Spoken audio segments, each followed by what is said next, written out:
बिस्मिल्लाहिर्रहमानिर्रहीम। अस्सलाम वालेकुम। कासिम राज पर हाजिर है। जैसा कि आपको पता है कि सिंध पब्लिक सर्विस कमीशन का कंबाइंड कॉम्पिटिटिव का एग्ज़ाम जो था 2018, उसके नताइज आ चुके हैं। नताइज के बाद जो प्रोसेस होता है जॉब्स वगैरह के लिए, वो तकरीबन कंप्लीट होने को है। और ख़ास तौर पे जो सबसे बड़ा जो उसमें इम्पोर्टेंट है सेक्शन जॉब्स का, वो है जो प्रोविंशियल मैनेजमेंट सर्विस का कैडर है और सबसे ज़्यादा इम्पोर्टेंट है। तो उसकी भी ज्वाइनिंग लगभग लोगों की हो गई, शायद 5 या 6 रह गए हैं। लेकिन उसके बाद जो 2018 और जैसे ही रिज़ल्ट आए, उस पे बहुत ज़्यादा तनकीद हुई। उसके बाद न सिर्फ़ उम्मीदवारों की तरफ से, बल्कि तमाम जो पाकिस्तान पीपल्स पार्टी के अलावा बाकी जमातें, उन्होंने शदीद तहफ़्फ़ुज़ात का इज़हार किया। अब चूँकि पब्लिक सर्विस कमीशन एक इंडिपेंडेंट इदारा है, एक आइनी इदारा है, उसकी हैसियत जो है वो आइनी है, किसी हुकूमत के मातहत नहीं है। हाँ, उसकी जो तरीक़ेकार होता है मुक़र्ररी, चेयरमैन की मुक़र्ररी और मेंबरान जो है तकर्रुर जिनका होता है, वो बिल्कुल सिंध गवर्नमेंट के जो रूल्स बने हुए उसके तहत चीफ मिनिस्टर करता है। लेकिन वो किसी के मातहत नहीं है, एक बिल्कुल इंडिपेंडेंट इदारा है, उसकी अपना हिसाब-किताब है।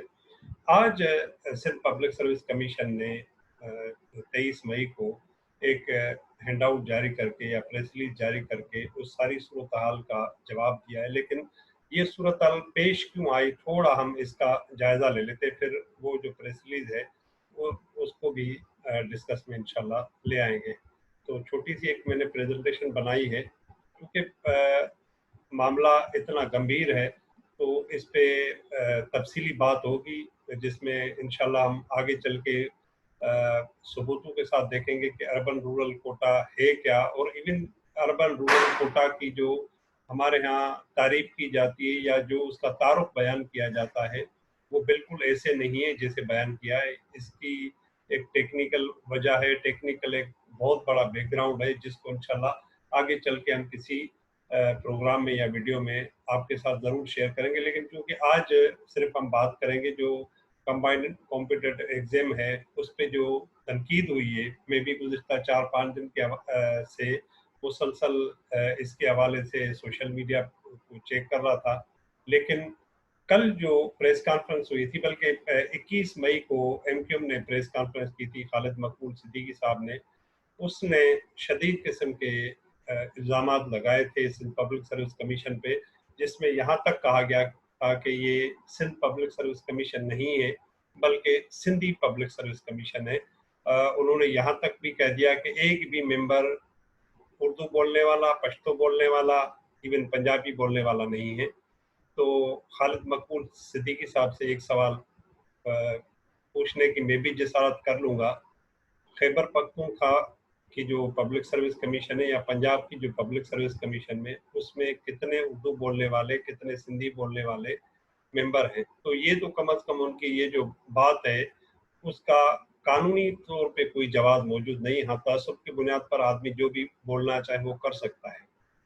रही बात एमएम उस्मानी साहब जो चेयरमैन थे, वो 12 साल तक चेयरमैन थे, लेकिन किसी शख्स ने, किसी जमात ने, आप रिकॉर्ड देख लें, ये नहीं कहा कि ये किसी मखसूस लिसानी सोच रखने वाला चेयरमैन है और किसी एक ग्रुप को जो है वो ज़्यादा फ़ायदा दे रहा है, दूसरों को नुकसान दे रहा है। एक गवर्नमेंट का सिस्टम होता है, एक आईनी इदारा है, उसका एक प्रोसेस होता है। हाँ, बिल्कुल लोग पाकिस्तान में रहते हुए किसी भी सिस्टम से 100% उसकी शफाफियत या उसमें इंसाफ के हवाले से अपनी रिजर्वेशन ज़रूर रखते हैं, और वो रिजर्वेशन रखनी भी चाहिए। और हम कभी भी ये नहीं कहेंगे कि सिंध पब्लिक सर्विस कमीशन में 100% शफाफियत है।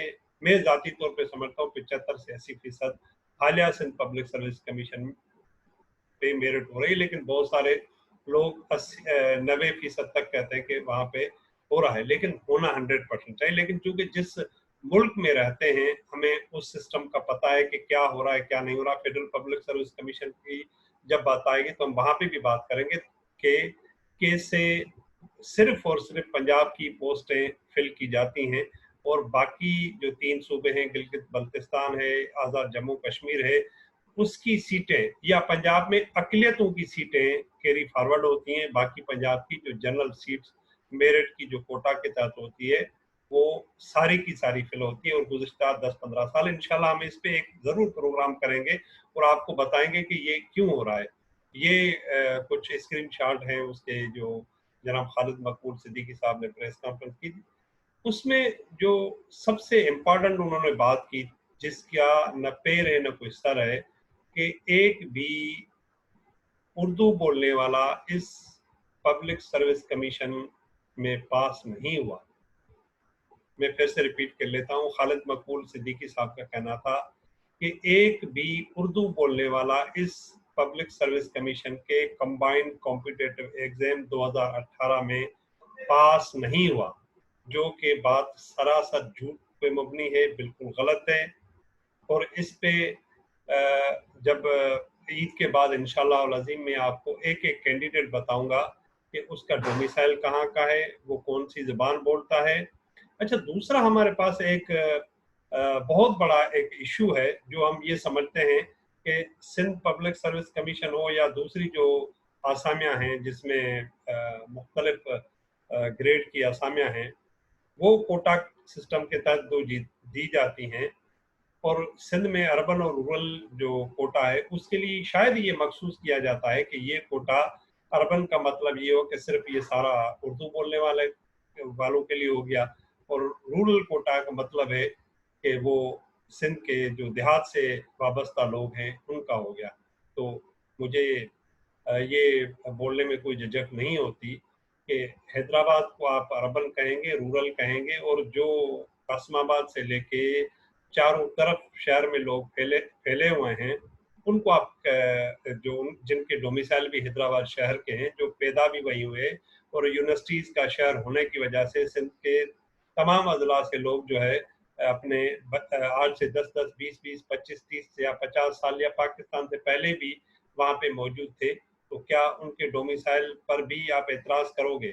آپ کو گلگت کے لوگوں کے لیے، بلتستان کے لوگوں کے لیے، کشمیر کے لوگوں کے لیے، پنجاب کے لوگوں پر اعتراض نہیں ہے، کے پی کے لوگوں پر اعتراض نہیں ہے. لیکن اگر اعتراض ہے تو آپ کو سن آف سوائل جو سندھ کے بیٹے ہیں ان پر اعتراض ہے. ہاں بالکل آپ کا ویلڈ ریزن ہونا چاہیے اگر آپ کہتے ہیں کہ وہاں پہ میرٹ نہیں ہو رہی. اس حوالے سے انشاءاللہ میں آگے چل کے اپنے پروگرامز بھی کروں گا جس میں ہم کسی لسانی تعصب کے بغیر دیکھیں گے کہ سندھ پبلک سروس کمیشن میں معاملات ہو کیسے رہے ہیں، اور ہم کمپیریزن کر کے بتائیں گے کہ اربن رورل ڈویژن ہے کیا کوٹا کی، اور فیڈرل پبلک سروس کمیشن میں کتنی سیٹیں فیڈرل پبلک سروس کمیشن میں اربن کی کیری اوور ہوئی ہیں اور کیری فارورڈ ہوئی ہیں، اور سیم جو ہے ویسے اربن رورل ایریاز کے جو سیٹس ہیں وہ کیری فارورڈ ہوئی. وہ انشاءاللہ میں ثبوتوں کے ساتھ آپ کو آگے چل کے انشاءاللہ اگلے ہفتے یا اسی ہفتے میں عید کے بعد آپ کو بتاؤں گا. اب آتے ہیں جو سندھ پبلک سروس کمیشن نے آج اس سلسلے میں ایک پریس ریلیز جاری کی جس میں بالکل انہوں نے کہا ہے کہ حالانکہ میں نہ ترجمان ہوں نہ میں ترجمانی کرنا چاہ رہا ہوں، لیکن جو حقائق ہیں، اور میں کہتا ہوں کہ ہمیں سچ کو تقویت دینی چاہیے، جھوٹ کی ہمیں جتنی بھی ہو سکے مذمت بھی کرنی چاہیے، اور کم از کم ہمیں جس معاملات میں ہم بیٹھے ہوئے ہیں یا جس پوزیشنز میں ہم بیٹھے ہوئے ہیں جھوٹ کا سہارا مت لیں، ہمیں سچ بولنا چاہیے. جو امپورٹنٹ اس میں چیزیں ہیں، انہوں نے کہا کہ 2018 کی جو پبلک سروس کمیشن ہوئی تھی اس میں جو مینلی ریزن دیا گیا ہے، جو الزامات آئے وہ آئے ہیں سائنداد سولنگی صاحب پہ اور شبیر شیخ صاحب پہ. ایک جو ہے چیف انجینئر رہ چکے ہیں سائنداد سولنگی صاحب، اور دوسرے شبیر شیخ صاحب ڈی آئی جی کے عہدے سے ریٹائرڈ ہوئے ہیں. میرے خیال میں 21 اور 20 گریڈ سے وہ ریٹائر ہوئے ہیں. اس پہ جو پریس ریلیز ہے اس میں بتایا گیا ہے کہ یہ بالکل بات غلط ہے کہ ان کے حوالے سے کوئی سپریم کورٹ کا فیصلہ تھا. سپریم کورٹ کے فیصلے کے حوالے سے سب کو پتا ہے 2016 میں ایک فیصلہ آیا تھا جس میں صرف اور صرف 2 ممبران رہ چکے تھے، جس میں ایک شبیر شیخ صاحب ہیں، دوسرے سائنداد سولنگی صاحب ہیں. اب ان کی اپنی کریڈیبلٹی کتنی ہے उसके हवाले से अगर किसी को इतराज़ है तो बिल्कुल कोर्ट में जा सकता है और जाना भी चाहिए, क्योंकि सोलंकी साहब पे इल्ज़ाम है कि उनके सारे के सारे बच्चे वो क्यों पास हो गए। इसी प्रेस रिलीज में ये भी कहा गया है कि आइन और कानून को कोई पाबंदी नहीं लगता और ये कानून इजाज़त देता है कि जिसके बच्चे पब्लिक सर्विस कमीशन के चेयरमैन या मेंबर के बच्चे इम्तिहान में बैठ सकते हैं। जिस तरीके से तीनों जो हमारी सर्विसेज हैं, आर्मड सर्विसेज हैं, उसमें आप देखेंगे उनके बच्चे बिल्कुल बैठते रहते हैं और सबसे ज़्यादा उन्हीं के बच्चे जो है वो पास भी होते हैं, लेकिन कोई उस पर एतराज़ नहीं करता, क्योंकि एक इदारा ऐसा है जिसकी शफाफियत के हवाले से लोगों को शकूक व शुबात अगर होते भी हैं तो उसका इजहार नहीं होता और न वहाँ पे एक्सेस टू इंफॉर्मेशन इस हिसाब से, लेकिन हम उस पर आज बात नहीं करते। सेम पोजीशन अदलिया अदलिया में भी है, वहाँ पे भी लोगों को शदीद किस्म की रिजर्वेशन रही है, लेकिन वहाँ पे भी कोई बात नहीं करता। इसमें जो कहा गया है कि 247 असामियाँ मुश्तहर की गई थी, जिसमें अर्बन की 92 और रूरल एरियाज की 150 थी। इसमें तकरीबन कोई 43,200 लोगों ने अप्लाई किया, जिसमें जो स्क्रीनिंग हुई रिटर्न से पहले, जिसमें 4,458 लोग क्लियर कर गए। आप हिसाब लगा लें, तकरीबन 39,000 लोग फेल हुए इसमें, जो रिटर्न स्क्रीनिंग क्वालिफाई नहीं कर सके। मैं फिर से कहता हूँ कि 43,200 लोगों ने अप्लाई किया, 4,458 लोग स्क्रीनिंग पास कर सके।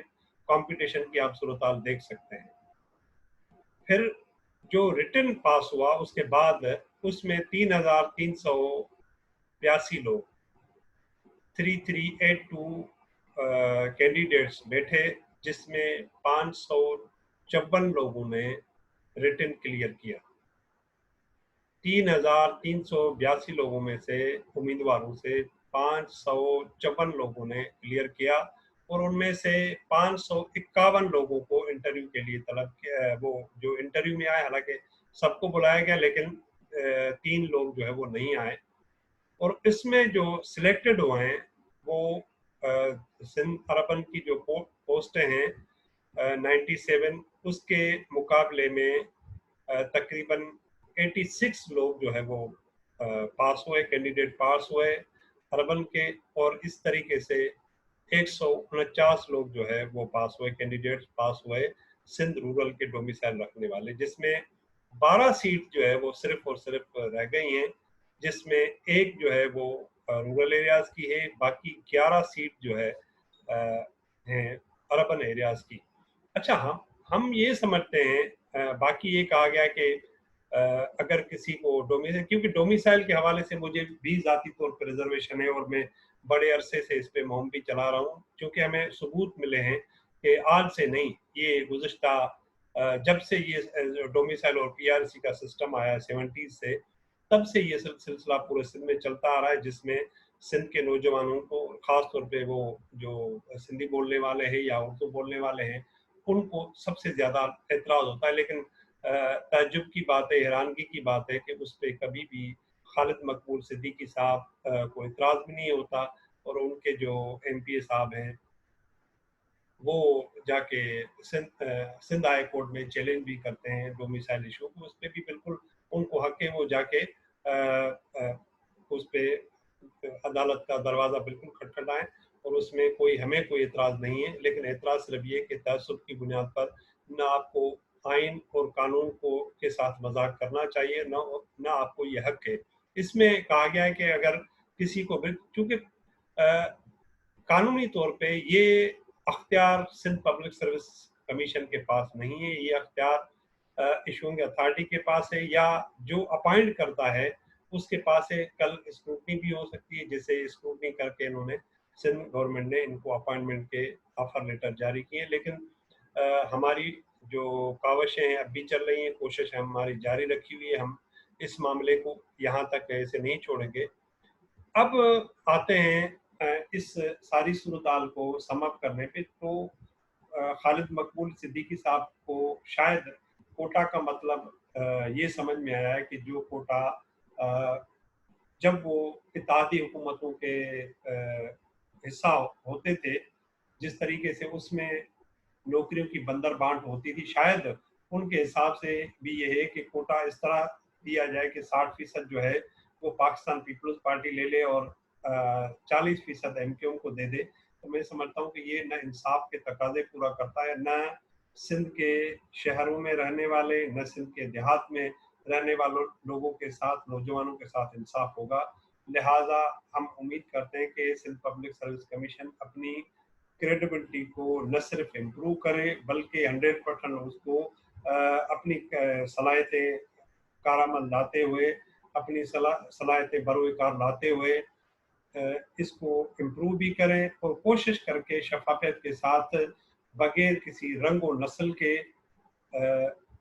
जॉब्स दी जाएं और जितना जल्दी हो सके इस प्रोसेस को कंप्लीट भी किया जाए। अभी भी सिंध पब्लिक सर्विस कमीशन के पास हजारों जो है पोस्ट रिक्विजिशन के हिसाब से पड़ी हुई हैं, एडवर्टाइज हो चुकी हैं, जिसमें कॉलेज एजुकेशन के साथ साथ और बहुत सारे महकमे। तो लिहाजा तनकीद हमें बिल्कुल इदारों को करनी चाहिए और हम नहीं समझते कि 100% मेरिट जॉब्स मिल रही है, लेकिन इसके लिए हमारे पास फोरम भी है। हमें जब तनकीद करनी चाहिए तो हमारे पास सबूत भी होने चाहिए और जितना हम अपने इदारों की क्रेडिबिलिटी को अच्छा करने के लिए उनकी मदद भी कर सकते हैं, उन पर बिल्कुल तनकीद जायज़ है और तनकीद करनी भी चाहिए। लेकिन सिर्फ तनकीद बराए तनकीद से मामला हल नहीं होता। हमें साईंदाद सोलंकी के साथ कोई हमदर्दी नहीं, हमें शबीर शेख साहब के साथ कोई हमदर्दी नहीं, हमें जादमानी साहब के साथ कोई हमदर्दी नहीं, हमें कंट्रोलर साहब के साथ कोई हमदर्दी नहीं। हमें हमदर्दी सिर्फ और सिर्फ सिंध के नौजवानों के साथ है। अगर मैंने जिन अशखास के नाम लिए हैं उन पे किसी किस्म के इल्ज़ामात हैं भी, तो उनको उन इल्ज़ामात को गलत साबित करने के लिए अपना किरदार अदा करने चाहिए और कोशिश करनी चाहिए कि जो उन पे इल्ज़ामात हैं वो किसी भी हालत में सच ना हो, वो अपने सिर्फ और सिर्फ किरदार के हवाले से साबित कर सकते हैं। रही बात खालिद मकबूल सिद्दीकी साहब की, तो उनको या जो दूसरे लोग हैं जो तनकीद कर रहे हैं उनको कम अज़ कम रिकॉर्ड का रिकॉर्ड देखना चाहिए, जिसमें मेरे हिसाब से सिर्फ और सिर्फ जो प्रोविंशियल मैनेजमेंट सर्विस है उसमें कोई 35 से 40 जो लोग हैं अर्बन डोमिसाइल पे या कुछ जो है वो रूरल डोमिसाइल पे उर्दू बोलने वाले हमारे भाई भी सिलेक्ट हो चुके हैं। मैं सिर्फ कॉम्पिटिटिव एग्जाम के एक सेक्शन की बात कर रहा हूँ। तो लिहाजा हमें इस मामले को इस नज़र से देखना चाहिए। दूसरा, कोटा सिस्टम पे भी हम बात करेंगे, एजुकेशन पे भी बात करेंगे, खामियों पर भी बात करेंगे पब्लिक सर्विस कमीशन की, और अगर हुकूमत का कोई उन पर प्रेशर है उस पर भी बात करेंगे। लेकिन जब भी हम तनकीद करें तो हमारे पास पूरी उसकी तैयारी होनी चाहिए। जाते जाते आपसे गुजारिश करूंगा कि हमारी आपकी ये वीडियो हमारी आपको कैसी लगी, अपनी आरा से ज़रूर आगाह कीजिएगा। अगर हमारी ये वीडियो आपको अच्छी लगे तो इस चैनल को ज़रूर आप सब्सक्राइब भी करें, लोगों के साथ शेयर भी करें। कासिम राज पर इसी के साथ इजाज़त चाहता है। अल्लाह।